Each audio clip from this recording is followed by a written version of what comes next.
رات کا 1 بجا تھا۔ ابھی ابھی ریحان کی آنکھ لگی ہی تھی کہ اچانک ایک تیز آواز سے اس کی آنکھ کھل گئی۔ برابر میں رکھا اس کا موبائل فون زور زور سے بج رہا تھا۔ اس نے آنکھوں کو مسلتے ہوئے فون اٹھا کر دیکھا کہ اس وقت کس کا فون آ گیا۔ دیکھا تو مردہ گھر سے کال آ رہی تھی۔ وہ حیران ہوا کہ اس وقت اس کو کس نے کال کی۔ اس نے فون اٹینڈ کیا تو اس کے سپروائزر کی آواز آئی۔ وہ بڑی جلدی میں بول رہے تھے، کہنے لگے کہ تمہاری ضرورت پڑ گئی ہے، اسی لیے فون کیا ہے۔ یہ سن کر ریحان تھوڑا پریشان ہوا، بولا، ایسی کیا بات ہو گئی جو اس وقت مجھے بلا رہے ہو؟ سپروائزر کہنے لگا، اگر میں نے تمہیں وجہ بتا دی تو پھر تم سے آیا نہیں جائے گا، تم ڈر جاؤ گے۔ ریحان ہنس دیا اور بولا، دنیا میں ایسا کوئی کام نہیں جو مجھے ڈرا سکے۔ اتنا کہہ کر اس نے فون بند کر دیا اور جلدی سے تیار ہو کر اپنی بائک پر سوار ہو کر گھر سے نکل گیا تھا۔ جانے سے پہلے اس نے چیک کیا کہ اس کی ماں گہری نیند سو رہی تھی، نہیں تو وہ تو اس وقت اسے گھر سے باہر نکلنے نہ دیتی، کیونکہ وہ اپنی ماں کا اکلوتا بیٹا تھا۔ وہ ہر وقت ریحان کو اپنی نظروں کے سامنے دیکھنا چاہتی تھی، بس ڈیوٹی کے ٹائم نہ جانے وہ اسے کیسے جانے دیتی تھی۔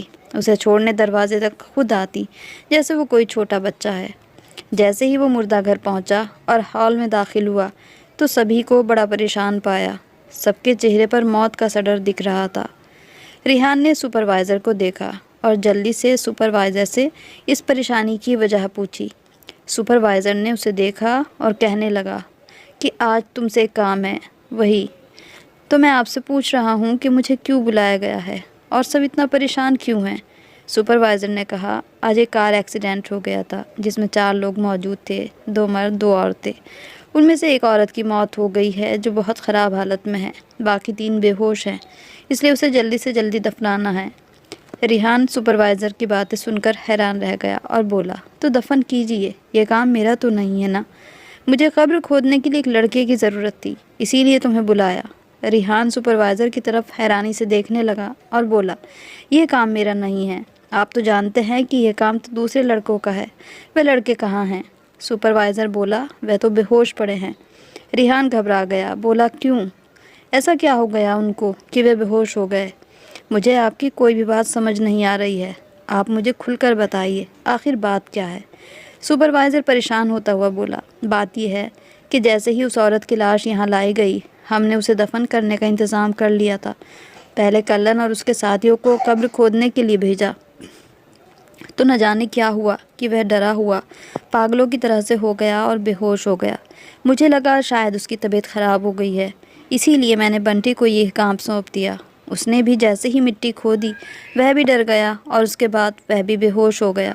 اس کے بعد میں نے ایک اور لڑکے کو یہ ڈیوٹی دی، باری باری سبھی لڑکے بے ہوش ہو گئے۔ 8 لڑکے قبر کھودنے میں ناکام ہو گئے ہیں۔ تم سمجھ سکتے ہو کہ اس سب میں ہمارا کتنا وقت برباد ہو چکا ہے۔ اب میں نہیں چاہتا کہ اور وقت برباد ہو، اس لیے تم جلدی سے جا کر مٹی کھودو۔ یہ سن کر ریحان نے سر ہلا دیا اور مردہ گھر سے نکل گیا۔ قبرستان پہنچا تو دیکھا جگہ جگہ سے مٹی کھودنے کی کوشش کی گئی ہے، مگر وہ لڑکے اس کام میں ناکام تھے۔ ریحان نے اوپر والے کا نام لیا اور قبر کھودنے کے لیے پھاوڑا ہاتھ میں پکڑ لیا۔ اس سے پہلے کہ وہ زمین کھودنے کا کام شروع کرتا، اس کا فون بجنے لگا۔ ریحان نے سوچا کہ سپروائزر کی طرف سے کوئی ہدایت ہوگی، اسی لیے اس نے جلدی سے اپنی جیب سے موبائل نکالا۔ نمبر دیکھ کر حیران رہ گیا، یہ اس کے پڑوسی کا نمبر تھا۔ حیرت کی بات تو یہ تھی کہ وہ رات کو 3 بجے کیوں کال کر رہا تھا۔ ریحان نے کال ریسیو کی، پوچھا کیا بات ہے؟ وہ بہت گھبرایا ہوا تھا، کہنے لگا تمہارے گھر میں چور پہنچ چکے ہیں، تم اندر سے کمرے کو لاک کر لو۔ یہ بات سن کر تو ریحان بہت زیادہ گھبرا گیا۔ وہ بولا، میں تو گھر پر ہوں ہی نہیں۔ یہ بات سن کر اس کا پڑوسی بھی گھبرا گیا، کہنے لگا تم جلدی سے جلدی گھر پہنچنے کی کوشش کرو، تب تک میں پولیس کو کال کر دیتا ہوں۔ یہ بات سن کر تو ریحان بہت زیادہ پریشان ہو گیا تھا، کیونکہ گھر میں وہ 2 ہی لوگ تو رہتے تھے، ایک ریحان اور اس کی ماں۔ اس کی ماں گھر پر اکیلی تھی اور ویسے بھی وہ بہت کمزور دل کی تھی۔ ایسے حالات میں وہ بہت جلدی گھبرا جاتی تھی۔ ریحان سارا کام ویسے ہی چھوڑ اور تیزی سے اپنی بائک اپنے گھر کی طرف دوڑا دی۔ ساتھ ہی اس نے سپروائزر کا نمبر بھی ملایا اور اس کو ساری بات بتائی اور ساتھ میں کہا، میں قبر نہیں کھود سکتا، میں گھر واپس جا رہا ہوں۔ سپروائزر نے کہا، ٹھیک ہے، میں کسی اور لڑکے سے کام کروا لوں گا۔ ریحان بہت جلدی اپنے گھر پہنچ گیا۔ جب وہ گھر پہنچا تو پولیس وہاں پر پہلے سے موجود تھی، جبکہ چور گھر سے بھاگ چکے تھے۔ ریحان جیسے ہی گھر میں داخل ہوا تو پتہ چلا کہ چور پولیس کے جلدی آنے کی وجہ سے کوئی چیز لے کر نہیں جا سکے تھے۔ گھر میں داخل ہوا تو ماں بیٹھی ہوئی تھی، ان کے چہرے کی رنگت پیلی ہو چکی تھی، وہ بہت زیادہ ڈری ہوئی تھی۔ وہ بولا، آپ ٹھیک تو ہیں نا اماں؟ اس کی ماں نے سر ہلایا اور بولی، مجھے ڈاکٹر کے پاس لے چلو، دم گھٹ رہا ہے۔ ریحان کی ماں ہارٹ پیشنٹ تھی۔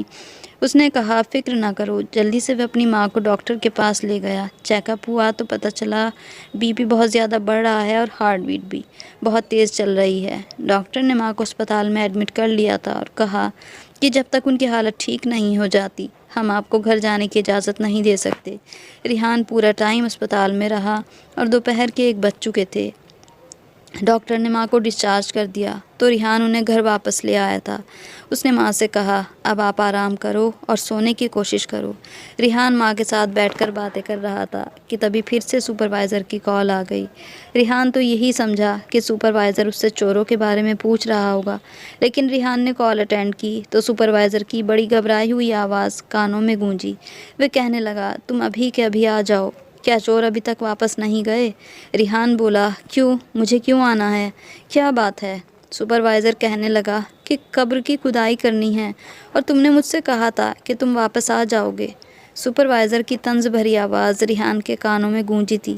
یہ بات سن کر ریحان دنگ رہ گیا تھا۔ وہ بولا، جب رات میں واپس آ رہا تھا تب تو لاش کی حالت بہت خراب تھی اور اسے دفن کر دینا تھا، تو کیا آپ تب سے اب تک میرے انتظار میں بیٹھے ہوئے تھے؟ اب تو دوپہر کے 3 بج رہے ہیں، آپ نے اس کی قبر کی کھدائی کیوں نہیں کروائی؟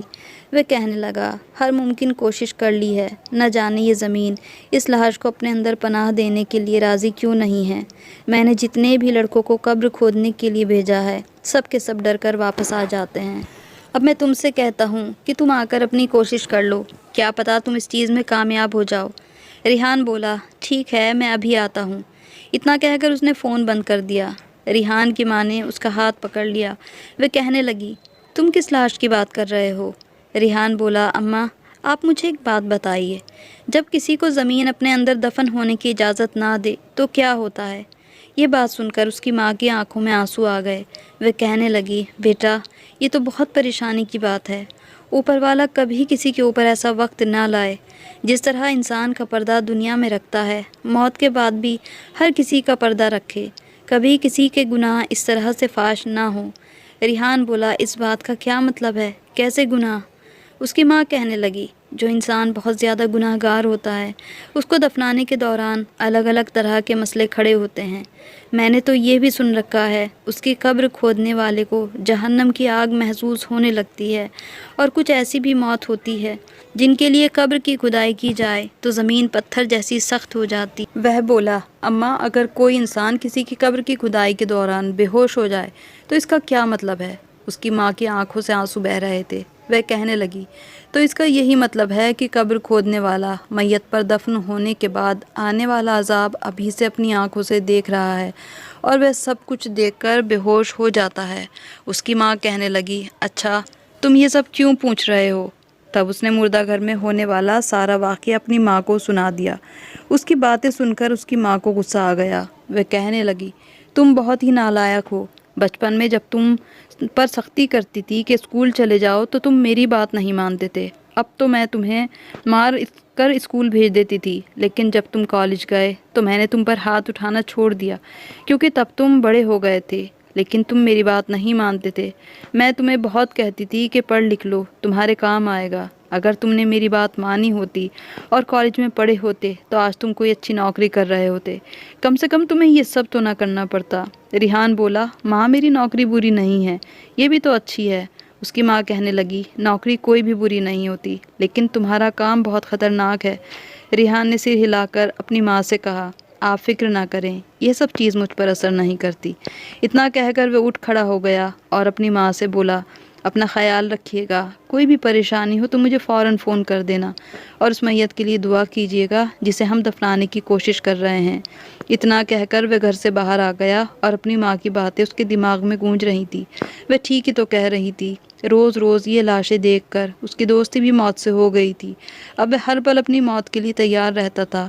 مردہ گھر پہنچا تو پریشان سے سپروائزر کو دیکھا۔ وہ کہنے لگا، تم عجیب بندے ہو، تم اپنے گھر جا کر چھپ ہی گئے تھے، جبکہ میں ابھی تک اس لاش کو دفنانے کی کوشش کر رہا ہوں پر ناکام ہوں۔ ریحان بولا، نہ جانے اس لڑکی سے ایسا کون سا گناہ ہوا ہے کہ زمین اسے اپنے اندر قبول کرنا گوارا نہیں کر رہی۔ اس کی بات سن کر سپروائزر پریشان ہو گیا۔ وہ کہنے لگا، ایسی بات نہ کہو، اللہ سے ڈرو، ہر چیز کی جانکاری اللہ کے پاس ہے، ہم کچھ بھی ایسے نہیں کہہ سکتے۔ ریحان بھی اس کی بات سن کر پریشان ہو گیا۔ اس نے فوراً اللہ سے معافی مانگی، پھر سپروائزر سے کہا کہ اب ہمیں کیا کرنا چاہیے۔ اس نے کہا کہ تم قبرستان جا کر قبر کی کھدائی پھر سے کرو، جیسے ہی قبر کی جگہ کھد جائے گی میں وہاں پر لاش کو لے کر پہنچ جاؤں گا۔ ریحان نے کہا، ٹھیک ہے، میں جا کر اپنا کام شروع کرتا ہوں۔ وہ ایک بار پھر سے قبرستان میں موجود تھا اور اپنے ساتھ 2 لڑکے بھی لایا تھا جن کے پاس قبر کی کھدائی کا ضروری سامان تھا۔ جیسے ہی ریحان اپنا کام شروع کرنے والا تھا کہ پھر سے فون کی گھنٹی بجی تو ریحان گھبرا گیا، نہ جانے اب کیا ہو گیا ہے۔ اس نے جلدی سے فون جیب سے نکالا تو حیران رہ گیا کہ سپروائزر کی کال ہے۔ اس نے جلدی سے فون ریسیو کیا اور بولا، میں بس ابھی کھودنے ہی والا ہوں، آپ تھوڑی دیر بعد فون کرنا۔ سپروائزر کہنے لگا، نہیں، اب اس چیز کی ضرورت نہیں رہی، تم ابھی قبر مت کھودو۔ اس لڑکی کے رشتہ داروں کو ہوش آ گیا ہے، اب وہی ہمیں بتائیں گے کہ اس لاش کو کہاں دفن کرنا ہے، ان کی مرضی کے مطابق یہ کام کیا جائے گا۔ ریحان بولا، میں ابھی ادھر ہی ہوں قبرستان میں، آپ مجھے پوچھ کر بتا دو کہ ان کا کیا ارادہ ہے۔ سپروائزر نے کہا، تم واپس آ جاؤ، اگر لاش کو دفنانے کی ضرورت پیش آئی تو میں تمہیں واپس قبرستان بھیج دوں گا۔ ریحان نے کہا کہ ٹھیک ہے اور فون بند کر دیا۔ ریحان خود گہری سوچ میں ڈوب گیا کہ آخر ہو کیا رہا ہے۔ کبھی کہہ دیا جاتا ہے کہ قبر کو کھودو تو کبھی کہہ دیا جاتا ہے کہ اس چیز کی ضرورت نہیں رہی۔ رات کے 12 بجے سے لاش مردہ گھر میں پڑی تھی اور اب 5 بج چکے ہیں اور یہی نہیں طے ہو پا رہا تھا کہ لاش کو دفنانا بھی ہے یا نہیں۔ ریحان واپس مردہ گھر پہنچ چکا تھا۔ اب اس کی ملاقات سپروائزر سے نہیں ہوئی تھی کیونکہ وہ ہاسپٹل گیا ہوا تھا۔ وہ لاش کے رشتہ داروں سے ان کی رضامندی جاننا چاہتا تھا۔ ریحان اپنی روزمرہ کی ڈیوٹی میں بزی ہو چکا تھا۔ تقریباً 1 گھنٹہ گزرا ہوگا جب اس نے سپروائزر کو آتے ہوئے دیکھا۔ ریحان فوراً اس کے پاس جا کر کھڑا ہو گیا اور اس سے پوچھا کہ ان لوگوں نے کیا کہا۔ سپروائزر کہنے لگا کہ وہ اس مری ہوئی لڑکی کی بہن ہے اور اس مری ہوئی لڑکی کا نام سمرین ہے، اس کی بہن کا نام ثنا ہے۔ وہ کہہ رہی تھی کہ وہ اپنی بہن کو الہ آباد لے کر جائے گی۔ وہ لوگ الہ آباد سے تھے اور وہیں واپس جا رہے تھے۔ اسپتال والوں سے پرمیشن مانگی تو انہوں نے صاف کہہ دیا کہ اگر ہوائی جہاز کے ذریعے لاش کو لے جانے کا انتظام ہو جائے گا تو اس کے لیے جانے کی اجازت مل جائے گی، نہیں تو اسے یہیں پر دفن کرنا پڑے گا۔ اس کی بہن نے اب کہہ دیا ہے کہ میں چاہتی ہوں کہ میری بہن کو یہیں پر دفنا دیا جائے۔ ریحان بولا، سر یہ تو بڑے مسئلے کی بات ہو گئی ہے، اب پھر سے ہمیں قبر کی کھدائی کی فکر کرنی پڑے گی۔ سپروائزر کہنے لگا، اس بار اس کی بہن اور دوسرے لوگ بھی ہمارے ساتھ قبرستان جائیں گے کیونکہ میں نے انہیں بتا دیا ہے کہ قبر کھودنے میں مشکل ہو رہی ہے۔ اس کی بہن نے کہا تھا کہ وہ ہمارے ساتھ آئے گی اور دیکھے گی کیا مسئلہ ہو رہا ہے۔ سپروائزر کہنے لگا، ہاں تمہیں ہمارے ساتھ جانا پڑے گا، تم قبر کھودنے کے لیے تیار ہو ریحان؟ اس بات پر ریحان نے سر ہلا دیا۔ وہ سپروائزر کو یہ نہیں بتانا چاہتا تھا کہ اب تو وہ بھی گھبرا چکا ہے۔ خیر سب قبرستان پہنچ چکے تھے۔ تھوڑی دیر میں ثنا اور اس کی مری ہوئی بہن کو بھی لے آیا گیا تھا، ساتھ میں 2 لڑکے بھی تھے۔ ریحان نہیں جانتا تھا کہ یہ لڑکے اس مردہ لڑکی کے کیا لگتے ہیں۔ بہن کا تو رو رو کے برا حال ہو گیا تھا۔ سپروائزر نے ریحان کی طرف دیکھا اور بولا، اپنا کام شروع کرو۔ ریحان نے زمین کھودنے کی کوشش کی مگر زمین پتھر کی بن چکی تھی۔ ریحان کو پہلے ہی پتہ تھا کہ اسے پریشانی کا سامنا تو کرنا ہی پڑے گا۔ اس نے وہ جگہ چھوڑی اور پھر دوسری جگہ سے کھدائی کرنے لگا۔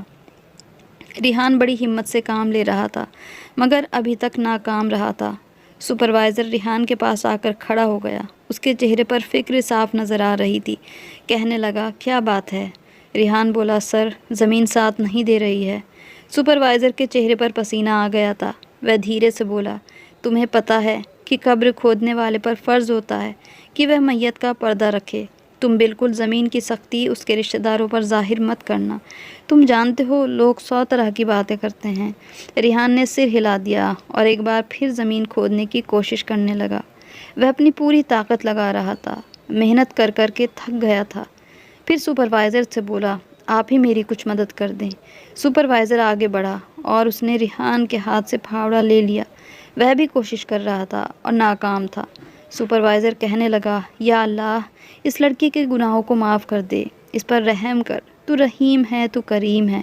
تبھی ثنا آگے بڑھی، اس کے چہرے پر غصہ تھا۔ وہ کہنے لگی، آپ کو پتہ ہونا چاہیے کہ ہم مریض ہیں، ہم اسپتال سے اٹھ کر یہاں آئے ہیں اور آپ دونوں کتنے آرام سے کھڑے ہو کر خسر پسر کر رہے ہیں۔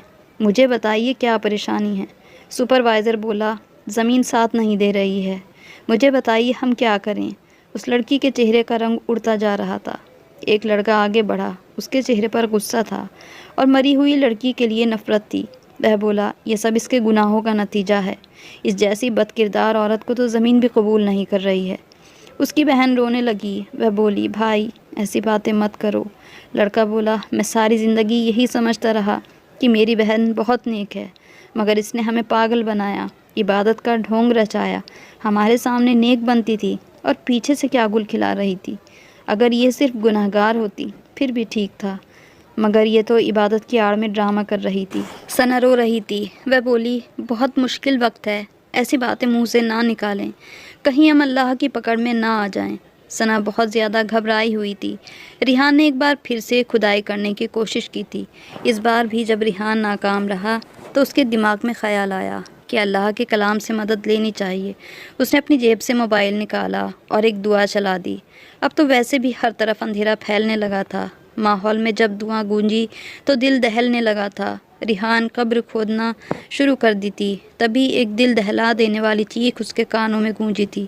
ریحان ڈر کے پیچھے ہٹ گیا تو دیکھا ثنا لگاتار رو رہی تھی۔ اس کے رونے میں ایک خوف سا تھا۔ ڈر کے مارے ریحان کے رونگٹے کھڑے ہو گئے تھے۔ ثنا رو کر کہنے لگی، تم نے یہ کیا کر دیا؟ تم نے مر کر بہت بڑی مشکل کھڑی کر دی۔ پوری دنیا جانتی ہے کہ بہنوں میں آپس میں بہت سے راز ہوتے ہیں۔ میں تمہاری زندگی کے ہر پہلو سے واقف ہوں۔ تم دنیا والوں کے لیے تو بہت نیک تھی، لیکن میرے لیے تو تم بالکل بھی اچھی نہیں تھی۔ میں تمہاری تنہائی سے واقف تھی۔ بھائی دیکھو، تم بھی شروع سے یہی کہا کرتے تھے نا کہ آپ ہی جیسی ہی بننا ہے۔ تم شروع سے ہی آپ سے بہت اٹریکٹ تھے، لیکن جب ان کی موت کے دن قریب آئے تو تمہیں بھی ان سے نفرت ہو گئی نا۔ تم نے بھی جان لیا کہ تمہاری بہن بالکل اچھی نہیں تھی۔ سپروائزر آگے بڑھا اور بولا، مہربانی کر کے آپ میت کے پاس کھڑی ہو کر ان کی برائی نہ کریں، پہلے ہی بہت مشکل ہے، اس طرح ان کی روح کو تکلیف ہوگی۔ اس لڑکی ثنا نے نہیں میں سر ہلایا اور بولی، یہ تب تک دفن نہیں ہوگی جب تک میں یہ سب کہہ نہ دوں۔ میں مجبور ہو گئی ہوں، اللہ کے کلام نے مجھے مجبور کر دیا ہے کہ میں آج ہر بات کہہ دوں۔ میری بہن سمرین بہت نیک تھی، ہر انسان اس سے بڑی محبت کرتا تھا۔ میں بھی یہی کوشش کیا کرتی تھی کہ اس کے جیسی بن جاؤں۔ میرے بھائی کی بھی تو یہی کوشش تھی کہ میں اس کی جیسی بن جاؤں۔ ہماری زندگی بہت اچھی گزر رہی تھی، ہر طرف سکون تھا۔ پھر ہم جوان ہو گئے۔ ساحل میرا کزن سمرین کو پسند کرنے لگا۔ ساحل نے کہا، میں سمرین سے ہی شادی کروں گا۔ اگر اس جیسی نیک لڑکی کا رشتہ مجھے مل جائے تو اور کیا چاہیے ہوگا۔ ساحل کی باتیں سن کر ہم سب بہت خوش ہوئے تھے۔ یہ رشتہ ہمارے لیے خوشی کا تھا۔ سمرین بھی خوش تھی۔ ساحل، تمہاری اور سمرین کی شادی کو کچھ ہی دن تو رہ گئے تھے کہ جب ایک حقیقت مجھ پر کھلی تھی۔ سپروائزر آگے بڑھا اور پھر بولا، پلیز آپ یہ سب باتیں گھر جا کر کیجیے گا، ہمیں میت کو دفنانا ہے۔ وہ لڑکی کہنے لگی، تم لوگوں نے اپنی کوشش کر لی ہے، مگر تم لوگ ناکام رہے ہو۔ تم لوگوں کے دل میں بھی یہی سوال ہے کہ آخر اس نے ایسا کون سا گناہ کیا ہے جس کی وجہ سے دفن نہیں کی جا رہی ہے۔ میں تم لوگوں کو اس کا گناہ بتانا چاہ رہی ہوں۔ مجھے امید ہے جب میں سب کچھ بتا دوں گی تو یہ دفن ہو جائے گی۔ اس سے پہلے کہ سپروائزر کچھ کہتا، ریحان نے اسے خاموش رہنے کا اشارہ کیا۔ وہ لڑکی ثنا ایک بار پھر سے بولنے لگی تھی۔ وہ بولی، میرے ماموں کے لڑکے ساحل کو میری بہن سمرین بہت اچھی لگی تھی، اسی لیے اس نے میری بہن کا رشتہ مانگ لیا۔ ساحل کیونکہ اچھا لڑکا تھا اس لیے رشتہ بھی قبول کر لیا گیا۔ وہ ان دنوں بہت خوش تھا، مگر ان دنوں میں نے اپنی بہن کو بھی بڑا سکون میں پایا تھا جو ہواؤں میں اڑتی رہتی تھی۔ میں نے اس سے پوچھا کہ تم اتنی خوش کیوں ہو؟ تو وہ کہنے لگی، مجھے ساحل پسند تھا، اللہ نے میرا رشتہ اس کے ساتھ طے کر دیا، اب میں خوش نہ ہوں تو اور کیا کروں۔ دن ایسے ہی گزرتے گئے۔ پھر میں سمرین اور بھائی اور کزن ساحل حیدرآباد ایک شادی میں شریک ہونے کے لیے آئے تھے۔ میں نے ان دنوں ساحل کو بہت قریب سے دیکھا تھا۔ ساحل بہت اچھا انسان تھا۔ اسے شادی کے دوران موقع پاتے ہی میں اکیلے میں ساحل سے بات کی اور اس کو بتایا کہ تمہیں پتہ بھی ہے کہ سمرین کے دل میں کوئی اور ہے۔ یہ بات سن کر ساحل نے کہا کہ ایسا نہیں ہو سکتا اور سمرین ایسا نہیں کر سکتی۔ تب میں نے اس سے کہا کہ ایک بہن اپنی دوسری بہن کی بہت بڑی رازدار ہوتی ہے۔ مجھے بھی سمرین کے سب راز معلوم ہیں۔ یہ بات بھائی تک بھی پہنچ گئی تھی تو اس نے سمرین کے منہ پر تھپڑ مار دیا تھا، جبکہ سمرین یہ بات سمجھ ہی نہیں پائی کہ آخر اس کی غلطی کیا ہے۔ وہ تو اپنا گناہ ہی تلاش کرتی رہ گئی، جبکہ ساحل نے اپنی منگنی کی انگوٹھی اس کے منہ پر دے ماری کہ تجھ جیسی بد کردار لڑکی کو میں اپنا ہی نہیں سکتا۔ سمرین پتھر کی مورت کی حالت میں تھی۔ ساحل نے کہہ دیا ہم یہ شادی چھوڑ کر واپس جا رہے ہیں۔ ابھی تو کوئی فنکشن باقی تھے مگر ہم سب کچھ چھوڑ کر واپس آ گئے تھے۔ ساحل بہت پریشان تھا، وہ پورا راستہ خاموش رہا۔ میں بھی اپنی سوچوں میں مگن ڈرائیونگ سیٹ پر بیٹھی تھی اور ساحل سے گاڑی کا ایکسیڈنٹ ہو گیا۔ اسی حادثے میں سمرین کی موت ہو گئی اور ہم سب زخمی ہو گئے۔ یہ تو رہی یہاں تک کی کہانی، مگر اب سچ بتانے کا وقت آ گیا ہے۔ حقیقت تو یہ ہے کہ جب ساحل اور سمرین کی شادی میں تھوڑے دن رہ گئے تھے تو میں چاہتی تھی کہ کسی طرح ساحل کو اپنی زندگی میں شامل کر لوں۔ اب یہ رشتہ ٹوٹا تبھی میری دال گلتی، اسی لیے میں نے شادی والے گھر میں جا کر ساحل سے کہہ دیا کہ سمرین تو بد کردار ہے اور میں نے ایک شریف لڑکے پر آوارہ ہونے کا الزام لگایا تھا۔ میری بہن میں کوئی کھوٹ نہیں تھا، وہ جنتی ہے۔ کار حادثے میں ہم لوگ تو بچ گئے مگر سمرین ہم سے بچھڑ گئی۔ یہ سب باتیں سن کر ساحل آگے بڑھا اور اس نے ثنا کے منہ پر تھپڑ دے مارا۔ وہ رو رہی تھی، کہنے لگی میں نے یہ سب تمہیں پانے کے لیے کیا اور اپنی سگی بہن پر الزام لگا دیا۔ ساحل کہنے لگا میں تمہیں کبھی خواب میں بھی نہ ملوں۔ سپروائزر کہنے لگا میت کی بے گناہی سب کے سامنے آ گئی ہے، اب تم قبر کھودنے کی کوشش کرو۔ ریحان قبر کھودنے لگا تو بڑی آسانی سے قبر کھد گئی تھی۔ ریحان اللہ اکبر کہہ کر رونے لگا تھا۔ واقعی اللہ اور اس کے بندے کی محبت کی جیتی جاگتی مثال ہے۔ اللہ نے اپنی نیک بندی پر الزام لگانے والی لڑکی کو سب کے سامنے بے پردہ کر دیا۔ اس لڑکی کو دفنا دیا گیا کہ اس کے بعد سبھی وہاں سے چلے گئے، لیکن ساحل وہیں بیٹھا سمرین سے رو رو کر معافی مانگتا رہا۔ ساحل کی محبت بھی اتنی ہی پاک تھی جیسے سمرین نیک اور پاک تھی۔ کئی سال گزرے لیکن ساحل نے شادی نہیں کی اور ہر مہینے سمرین سے ملنے اس کی قبر پر آیا کرتا۔ گھر والوں نے بہت زور دیا شادی کے لیے لیکن اسے نہیں کی۔ ثنا کی ایک غلطی نے ہنستی کھیلتی 2 زندگیوں کو اجاڑ ڈالا تھا۔ تو دوستو، پہلی بات تو یہ ہے کہ اللہ تعالیٰ اپنے نیک بندے کو کبھی بھی بے سہارا نہیں چھوڑتا ہے۔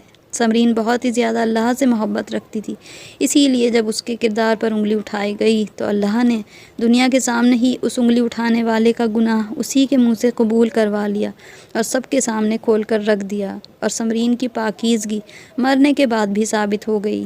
دوسری بات یہ ہے کہ دولت ہو یا محبت یا کوئی بھی چیز، انسان اس کو سوچ سمجھ کر حاصل کرنے کی کوشش کرے، اور جب اس پر حق کسی اور کا ہو تو پھر اس پر صبر کر لے۔ بے شک اللہ اس کے لیے ضرور کچھ اور بہت اچھا دیں گے۔ تو یہ تھی ہماری آج کی کہانی۔ اس کو لائک اور شیئر ضرور کریں پلیز، اور میرے چینل کو